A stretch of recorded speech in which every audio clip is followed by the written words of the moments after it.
Start more US based e learning platform. మీరు కూడా slot book చేసుకోవాలంటే ఈ నెంబర్కి కాల్ చేయండి.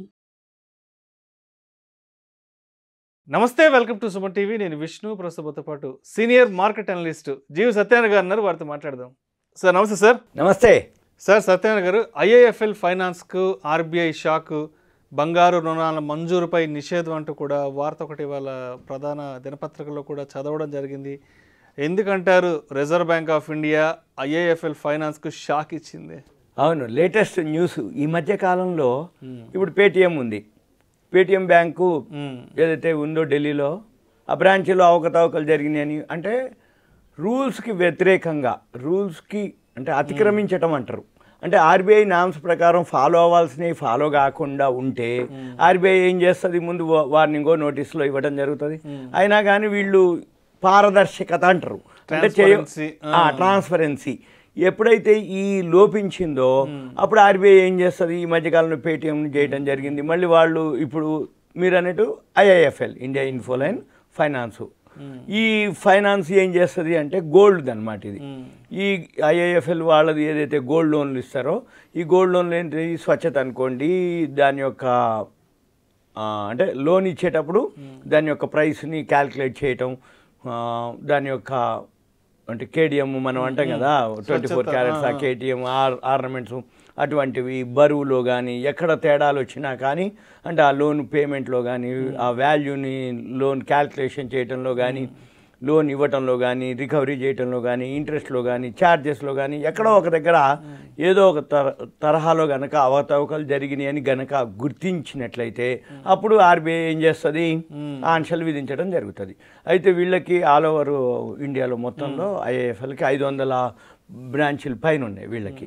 వీటిల్లో మొత్తం అంటే పర్సనల్ లోన్లని, హౌసింగ్ లోన్లని, వీళ్ళు అన్ని లోన్లు ఇస్తారు, ఒక గోల్డ్ లోన్లే కాదు. కాకపోతే ఇప్పుడు వీళ్ళు చేసింది మాత్రం ఒక గోల్డ్ వరకే వీళ్ళు ఆర్బీఐ వాళ్ళు ఆంక్షలు విధించడం జరిగింది.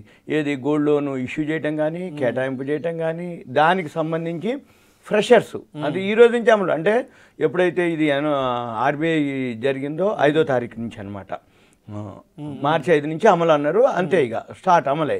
అయితే పాత వాళ్ళు ఉంటారు, అంటే అంతకుముందు అంటే 5వ తారీఖు కంటే ముందు ఎవరైతే లోన్లు కానీ, వాళ్ళ పేమెంట్లు కానీ, వాళ్ళది రికవరీ కానీ, వాళ్ళది క్లోజ్ చేయటం కానీ, వాళ్ళకి ఇవ్వటం కానీ, తీసుకోవటం కానీ, అవన్నీ ఓకే.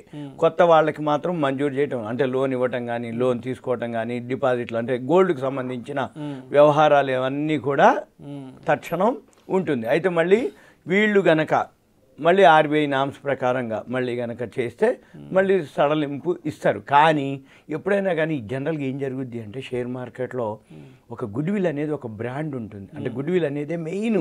కంపెనీ ఏదైతే గుడ్ విల్ లేకుండా డ్యామేజ్ అయిపోయింది అనుకోండి, ఉదాహరణకి 2009 జనవరి 6 రోజు సత్యం కంప్యూటర్ డ్యామేజ్, అంటే గుడ్ విల్ అంటే అప్పటిదాకా సత్యం అనే ఒక గుడ్ విల్ ఏదైతే ఉన్నటువంటిది ఒక్కసారి ఇప్పుడు 2023 జనవరిలో హిండెన్బర్గ్ అదాని అన్నారు. అంటే ఎంత టైం పడుతుంది మళ్ళీ కోలుకోవడానికి. అట్లానే ఇప్పుడు ఏదైతే ఉందో, ఇప్పుడు పేటిఎం ఉంది. ఒక్కసారి పేటిఎం మీద వచ్చినాక ఎంత మంచి అన్నా కానీ ఎంతో టైం తీసుకుంటుంది, ఏది మళ్ళీ పూర్వస్థితి రావడానికి. ఇప్పుడు ఐఐఎఫ్ఎల్ ఉందనుకో, ఒక ఐఐఎఫ్ఎల్ గోల్డ్ లోను ఈ గోల్డ్ మీదే ఉండదు. ఈ న్యూస్ తోటి ఏమవుతుంది, లోయర్ సర్క్యూట్కు 20% లోయర్ సర్క్యూట్కి వెళ్ళిపోయింది. అంటే షేర్ ప్రైసు ఒక్క ఐఐఎఫ్ఎల్ గోల్డ్ ప్రైసే కాదు, ఐఐఎఫ్ఎల్ ఫైనాన్సే కాదు, దీని రిలేటెడ్ ఏవైతే ఉన్నాయో అన్ని లోన్ల మీద ఎఫెక్ట్ పడుతుంది. ఏది ఆ న్యూస్ అంటే ఏంది, ఆర్బీఐ ఇప్పుడు ఇది ఆంక్షలు దీని మీదే విధించింది, ఇంకా మిగిలిన చెక్ చేస్తే ఇంకేముంటుందో, ఇంకెన్ని లోసుకులు ఉన్నాయో మనకెందుకులే. అందుకని జనరల్గా ఏం జరుగుద్ది అంటే, ఇవన్నీ జరిగినప్పుడు ఈ అప్పటి వరకు ఐఐఎఫ్ఎల్ అన్నదంతా గుడ్ విల్ ఏదైతే న్యూస్ వస్తే చాలు, ఒక న్యూస్ వస్తే డ్యామేజ్ అయిపోతుంది, రైట్. అందుకని ఈ షేర్ మార్కెట్లో అందుకని ఫస్ట్ వర్డ్ చాలా సెన్సెక్స్ అంటారు. అంటే బిఎస్సిని సెన్సెక్స్ అనేది ఏంటంటే చాలా సెన్సిటివ్ అనమాట.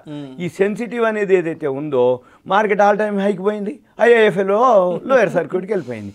అనగానే ఏమనిపిస్తుంది అంటే, అప్పటిదాకా అంటే నిన్నటి వరకు ఐఐఎఫ్ఎల్ అనేది హీరోలాగా ఉన్న స్టాక్ కరెక్ట్. ఒక్కసారి అందుకనే షేర్ మార్కెట్లో ఉన్న వాళ్ళు చాలా చాలా అప్రమత్తంగా ఉండాలి.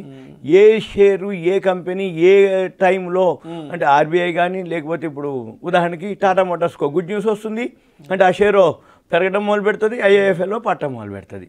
అంటే ఏంది ఆ న్యూస్ని బట్టి ఆ కంపెనీ యొక్క. అందుకనే ఇప్పటికైనా ఎప్పటికైనా షేర్ మార్కెట్లో ఒక బ్రాండ్ కానీ గుడ్ విల్ కానీ ఉన్నటువంటివి సెలెక్ట్ చేసుకొని, పెరగట్లేదు అని అనుకోక్కర్లే, వాల్యూ ఉన్నది అనుకుంటే ఏదో ఒక రోజు పెరుగుతుంది అంతే తప్ప పెరిగిన షేర్లు అన్నీ అనేది కాదు. ఇప్పుడు ఐఏఎఫ్ఎల్ బ్యాడ్ న్యూస్ వచ్చింది, మొన్న పేటిఎం బ్యాడ్ న్యూస్ వచ్చింది. ఇట్లా ఏదైతే బ్యాడ్ న్యూస్ ఏ కంపెనీకి వస్తాయో తెలియదు, ఎప్పుడు వస్తాయో తెలియదు. కాకపోతే కొంచెం అప్రమత్తంగా ఉండాలి, కొంచెం అవేర్నెస్ అంటే దాని మీద తెలవాలి. అయితే ఇవన్నీ ఎప్పుడు తెలుస్తాయి అంటే మనకు తెలియదు. ముందు మంచిగా నడుస్తుంది, షేర్ బాగుంది, అబ్బా మంచిగా నాది పెరుగుతుంది అని అనుకుంటాడు. కానీ ఈ మధ్యకాలంలో మాత్రం ఆర్బీఐ చాలా స్ట్రిక్ట్గా ఉంది, సెబీ కూడా చాలా స్ట్రిక్ట్గా ఉంది. ఏది ఏమాత్రం అనిపించినా ఇప్పుడు మనం అంతకుముందు వీడియోలో సైబర్ క్రైమ్ అంటే ఏంది, ఐపీఓలు కనుకుంటే మీరు అప్రమత్తంగా ఉండండి. మీరు ఎవరైతే ఐపీఓలు అది చేస్తాం ఇది చేస్తాం అంటారు కదా, అంటే ఏంది అవేర్నెస్ ప్రోగ్రాంలు కండక్ట్ చేస్తుంది ఈ మధ్యకాలంలో. అంతకుముందు కూడా ఉంటాయి. మనం గనక కొంచెం ఎన్ఎస్సీ కూడా చాలా ఎడ్యుకేటివ్ ప్రోగ్రామ్స్ చేస్తుంది కాబట్టి మనం ఎంతసేపటికి ఎవరైతే ఇన్వెస్ట్ చేస్తున్నారో, ఎవరైతే మంచిగా అంటే బ్రాండ్ ఉన్నటువంటి వాళ్ళని కలిసి ఇటువంటివన్నీ జనరల్ జరుగుతూ ఉంటాయి. మళ్ళీ ఒక బాటంకి వచ్చినాక చిన్నగా వదిలించుకోవటం అనేది ఉంది. ఎవరెవరు ఐఏఎఫ్ఎల్ షేర్లు ఎవరైతే ఉంటారో చిన్నగా వదిలించుకోవటం మంచిది. స్పెక్యులేషన్ మాత్రం జరుగుతూ ఉంటుంది.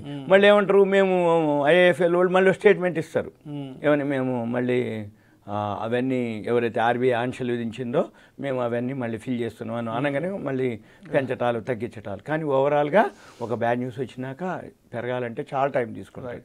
Thank you sir. Okay, Suman TV ప్రేక్షకులకు ధన్యవాదాలు. Thank you.